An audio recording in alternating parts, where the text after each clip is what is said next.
Hi, this is Rim from Concept Learning, and in this video we shall be talking about IELTS speaking that I find the most interesting and the easiest section of IELTS. So let's begin. सबसे पहले one important information that IELTS speaking holds the same criterion for GT as well as academic. Okay unlike writing and reading, जैसे कि उनके criteria थोड़े थोड़े different होते हैं, question types different होते हैं, फॉर्मेट थोड़ा डिफरेंट होता है. It is not in the case of speaking. ये सेम होता है चाहे आप अकेडमिक कर रहे हो या जीटी कर रहे हो. Second important thing that I have not written here is that you have a choice. आप ज़रूरी नहीं है जिस दिन आपका लिसनिंग, रीडिंग एंड राइटिंग का टेस्ट है उसी दिन आपने स्पीकिंग का एग्ज़ाम देना है. तो ये अच्छी बात होती है स्पीकिंग के साथ. They give you this choice. आप उस दिन भी दे सकते हैं एंड उसके आगे पीछे भी दे सकते हैं. सो आई रिकमेंड कि आपका जब लिसनिंग, राइटिंग एंड रीडिंग का टेस्ट हो उस दिन को छोड़कर आप कोई और डे अपने लिए अलॉट रखें, उसको चूज़ करें for giving your IELTS speaking test, क्योंकि फिर आपका सारा ध्यान स्पीकिंग पे होगा. ओके एंड आप काफ़ी एग्जॉस्ट भी हो जाते हैं आफ्टर 3 hours टेस्ट तो हम कोशिश करेंगे कि हम किसी और दिन लें. जिस दिन आपका आइल्स का एग्ज़ाम है विद इन 14 days आप स्पीकिंग का एग्ज़ाम दे सकते हैं उसके आगे पीछे. फॉर एग्ज़ाम्पल आपका LRW टेस्ट है 20 दिसंबर को, तो आप इसके 14 डेज़ के टाइम पीरियड में अपना स्पीकिंग का टेस्ट बुक करा सकते हैं. As I told you, it is a face to face informal discussion with the IELTS trainer. Now what is its objective? वो क्या चेक कर रहे होते हैं आपका? Mainly they are checking your speaking skills on the basis of these 4 parameters: pronunciation, fluency, grammar and vocabulary.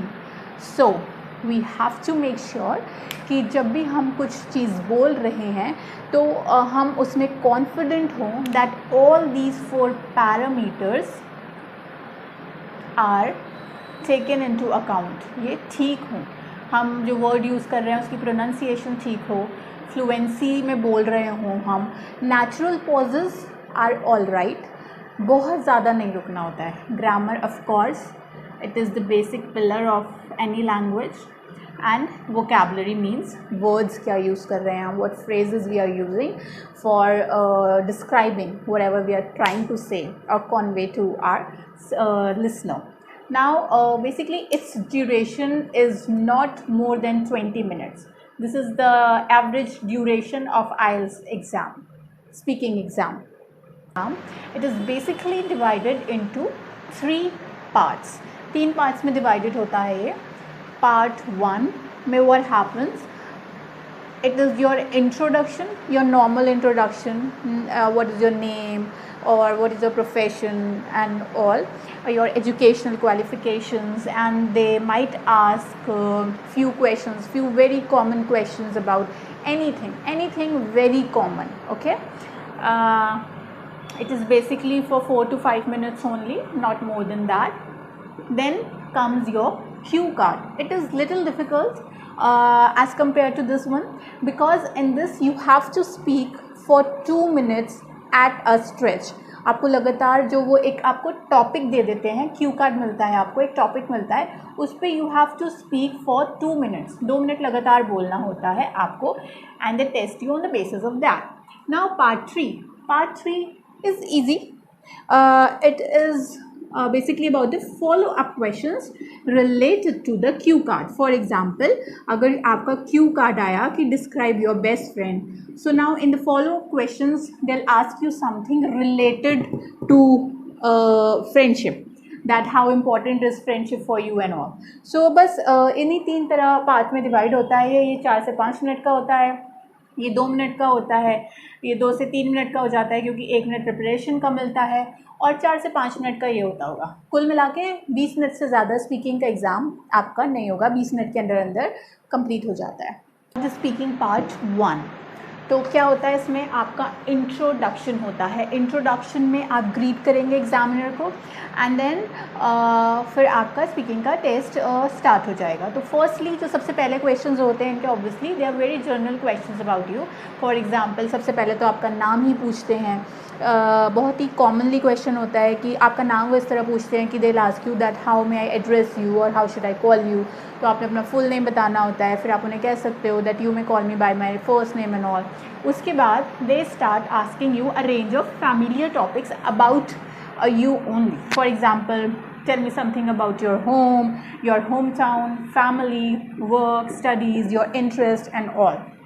After that, they'll ask some very basic and common questions like, for example, do you prefer reading novels or listening to podcast? फिर बस आप इसमें जवाब दे देते हो। मतलब very very normal and common questions they ask in part 1. It is the easiest one. And इसमें हमें ध्यान रखना है कि जो हम आंसर्स दे रहे हैं they should not be of only one word के बिल्कुल नहीं होने चाहिए, ठीक है। भले ही ये पार्ट 1 है and they are asking about yourself, but it doesn't mean कि आप बिल्कुल ही ब्रीफ में बोलोगे, because this is a speaking exam and they are testing your speaking abilities. So they need you to talk so that they may assess you on the basis of that. So never give one word answer in speaking ever. Okay, कम से कम 2 से 3 sentences कोशिश करेंगे हम कि हम बोलेंगे, follow up questions में भी and ये intro वाले parts में भी। About the speaking part 2, that is the cue card, and most people find it little difficult as compared to other 2 parts of IELTS speaking section. Why? Because you have to speak for 2 minutes at a stretch. आपने 2 minute लगातार बोलना होता है on a particular topic that is given to you. For example, मैंने ये एक Q card का example लिखा है यहाँ पे। Our topic is your best friend. So we have to, इसी तरह का आपका पेपर वो शीट पे आपको दे देंगे, उस पर क्वेश्चन लिखा होगा Q card, who is your best friends, and then mostly 3 bullet points होते हैं, कुछ भी हो सकते हैं वो, ये मैंने अपनी तरफ से लिखे हैं। व्हाट्स हिज और her name, where you met him और her for the first time, and what are the good qualities of your best friend. So सबसे पहले हमारा टॉपिक क्या है, आर बेस्ट फ्रेंड। हमें समझ आ जाएगा कि हमारा बेस्ट फ्रेंड के बारे में बोलना है। And these 3 things are a must, आपने इन्हें कंप्लीट करना ही करना है, ठीक है। इन्हें आपने ज़रूर कवर करना है। आपने उसका नेम ज़रूर बताना है, आपने ये ज़रूर बताना है कि आप उन्हें फर्स्ट टाइम कहाँ मिले थे, एंड ये ज़रूर बताना है कि उनकी गुड क्वालिटीज़ हैं। Apart from that you can speak anything else that you want in these 2 minutes, but make sure that you do not miss these bullet points, you do not miss answering these bullet points, otherwise आपका task involvement cancel हो जाएगा और आपके band कम हो जाएंगे। Now we have to speak for 2 minutes at a stretch and it is a new topic for us. We have no idea जब हम वहाँ जाते हैं कि हमें कौन सा टॉपिक मिल जाएगा, वो बस रैंडमली उठा के हमें कुछ भी दे देते हैं।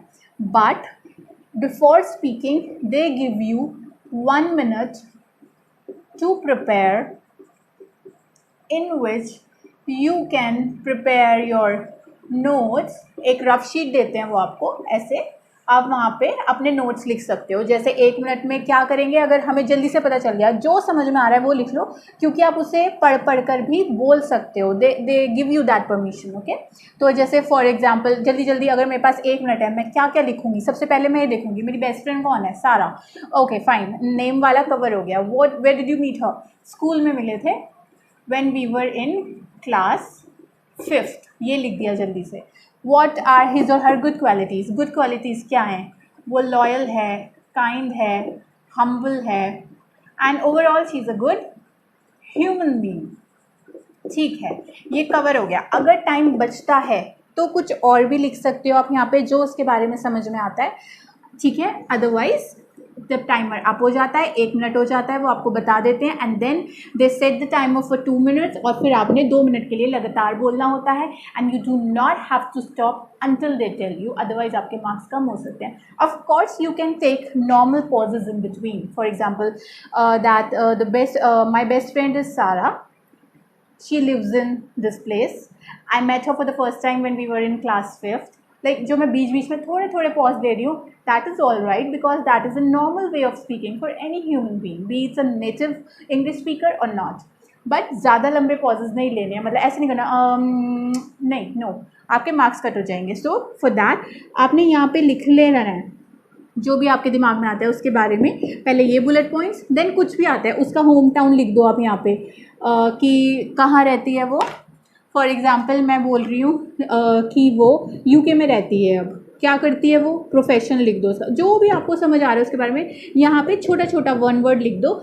It will act as an support for your answer. तो जब आपको 2 मिनट लगातार बोलना होगा, आपको कोई आइडिया नहीं होगा कि क्या बोलना है, तो आप इनको देख देख के बोल सकते हो. This is a good trick. तो यहाँ पे इस 1 मिनट में आप जितना लिख सकते हो अपनी रफ साइड पे उतना लिख लो and then you have to speak on this particular topic. Last section, that are the follow-up questions. As the name suggests, follow-up questions means they follow the cue card. जो cue card का जो topic है आपका follow-up questions में, उससे related वो आपके questions पूछते हैं. तो आपका cue card क्या था अभी जो मैंने जिसका example दिया था, it was best friend. हमें best friend के ऊपर बोलना था. That means friendship was the basic feature of your cue card. तो अब वो आपसे क्या सवाल पूछ सकते हैं. These are just an example. जैसे कि मैंने पूछ लिया what is the importance of friendship in your life. तो you have to speak 2-3 sentences on that. ज़्यादा भी बोल सकते हो आप, लेकिन these are the minimum. 1 word में आंसर नहीं देना है. फॉर एग्जाम्पल आपने ये नहीं कह देना है what is the importance of friendship in your life, friendship is very important in my life. नहीं, उसके आगे भी we have to describe that friendship is very important in my life because when we have friends around us, they make us feel good, we have a good company, then we can share our joys and sorrows with them. So it is very essential for a human being to have a good friend. ऐसे आपने कुछ भी बोलना है 2-3 words में, 2-3 sentences में. Then they can ask you in your opinion what quality must a good friend possess. तो आप सिर्फ क्वालिटी नहीं बताने लग जाओगे कि loyal, the qualities that he may possess must be loyal, humble, this that. Will speak something about this. For example थोड़ा अच्छे से बोलने की कोशिश करेंगे 2-3 सेंटेंसेस में जो हमारा पूरा आंसर आ जाए. जैसे कि आप बोल रहे हो that in my opinion a good friend must be faithful and trustworthy so that you can share your secrets with him or her in the time, and he must be there with us in the time of needs, as it is wisely said that a friend in need is a friend indeed. So इस तरह अगर हम बोलते हैं तो थोड़ा सा अच्छा लगता है बोलने का तरीका. तो वो तो प्रैक्टिस से आ जाएगा. लाइक मैं ये कह रही हूँ कि बस सिंपली ऐसे नहीं बोल देना कि in my opinion the quality that a good friend must possess are trustworthy, loyal, faithful, helpful. ऐसे नहीं, थोड़ा सा बोलो उसके बारे में, थोड़ा सा डिस्क्राइब करो. अदरवाइज ऐसा लगता है कि हमने रट रखा है, क्वालिटीज़ रट रखी हैं. तो जैसे मैंने आपको बताया कि वो ट्रस्टवर्दी हो, तो मैंने उसका रीज़न भी बताया कि वो ट्रस्टवर्दी क्यों हो, मुझे क्यों ट्रस्टवर्दी फ्रेंड चाहिए. Because so that if I have to share anything with my friend then I could share with him or her without any fear of judgment or any fear that that person would leak that particular secret or information amongst everybody. So ऐसे हम इस तरह इसको बोलते हैं. 2 से 3 ही questions होते हैं, ज़्यादा नहीं होते हैं फॉलोअप क्वेश्चंस में. ये छोटा ही होता है, 4 से 5 मिनट भी नहीं लगते हैं इसमें वैसे. ठीक है, तो इस तरह हमारा स्पीकिंग का कंप्लीट होता है तीनों sections. Now these 4 are the scoring parameters. इनके बेसिस पे आपको स्पीकिंग में मार्क्स मिलते हैं. Fluency and coherence. Fluency is of course कि आप बोल रहे हो बिना अटके, but normal pauses are natural. Lexical resources, the vocabulary that you are using. Grammatical range and accuracy, grammar of course आप सही से यूज़ कर पा रहे हो, ग्रामर का बहुत बहुत ज़्यादा बड़ा रोल होता है स्पीकिंग में और राइटिंग में भी of course. Pronunciation is a must in speaking, so you have to make sure that whatever vocabulary or word you are using, you are confident about its pronunciation, because अगर वो word वहाँ पे ठीक बैठ रहा है आपके सेंटेंस में मगर आप उसको प्रोनाउंस सही से नहीं कर पा रहे हो तो कभी कभी लिसनर आपको अच्छे से समझ नहीं पाता है, आपके मार्क्स कट हो जाते हैं. कोहेरेंस का मतलब होता है आप अपने आइडियाज़ को logically in a standard expression समझा पा रहे हो दूसरे को या नहीं. लाइक ऐसे नहीं बोलना है कि दूसरा कंफ्यूज हो जाए, अब उसको ही समझ नहीं आ रहा और आपको भी नहीं आ रहा कि क्या हो रहा है. कंफ्यूज्ड वे में जवाब नहीं देंगे हम, लॉजिकल स्टैंडर्ड एक्सप्रेशन के हिसाब से हम बोलेंगे. So these are the parameters. जब भी हम इंग्लिश बोल रहे हैं, स्पीकिंग कर रहे हैं, हमें इनका ज़रूर ख्याल रखना है कि ये कवर हो रहे हैं अच्छे से. सो इस वीडियो में इतना ही. आने वाली वीडियो में मैं स्पीकिंग टिप्स के साथ आऊँगी in the new video hopefully. Till then, bye bye, take care, and you may also contact us on Instagram. All the best. Bye.